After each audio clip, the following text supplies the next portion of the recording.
কেউ যদি বলে যে না কোরআনের সাথে আমরা সম্পর্ক নাই, কোরআনের সাথে রাজনীতি নাই, কোরআনের সাথে অর্থনীতি নাই, কোরআনের সাথে সমাজনীতি নাই, তার মানে বোঝা যায় যে তারা বাংলাদেশের সম্মান মর্যাদা বাড়াইতে চায় না।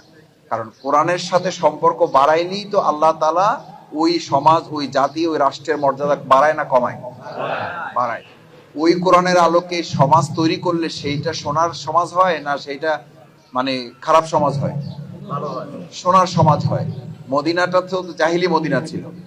ওইটা কি মানুষের তৈরি করা মতবাদে সোনার মদিনা হয়েছে না কোরআনের মাধ্যমে হয়েছে? আচ্ছা ভাই, এটা বুঝার জন্য গবেষণা লাগবে। এখন আমাদের বাংলাদেশ 53 বছর স্বাধীন হওয়ার পর, আপনারা তো অনেক মুরব্বীরা আমার পিতার বয়সীরা আছেন, আপনারা একটু বলেন এটার জন্য কোনো বেশি পড়াশোনা দরকার নেই।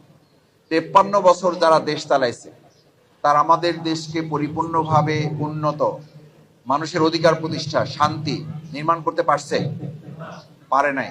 ওই একই লোক একই মতবাদ দিয়ে যদি আবার বলে যে আমরা ইনশাল্লাহ পারবো, তো এটা বুঝার জন্য কি আরো সময় দেওয়ার দরকার আছে?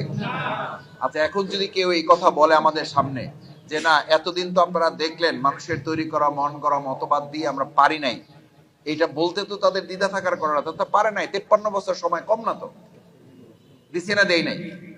এই হওয়ার কারণে যখন মানুষ, ছাত্র জনতা, শ্রমিক বাধ্য হলো রাস্তায় নামতে, তখন তো তারা এই কথা বলে নাই যে আমরা সেই আবার একই পুরানো বস্তা বসা মানব রচিত মতবাদে ফিরে যেতে চাই। তারা তো স্লোগান তুলেছিল উই ওয়ান্ট জাস্টিস, আমরা ন্যায় বিচার চাই। তো ন্যায় বিচারের কথা কোরআনে আছে না মানুষের আইনে আছে?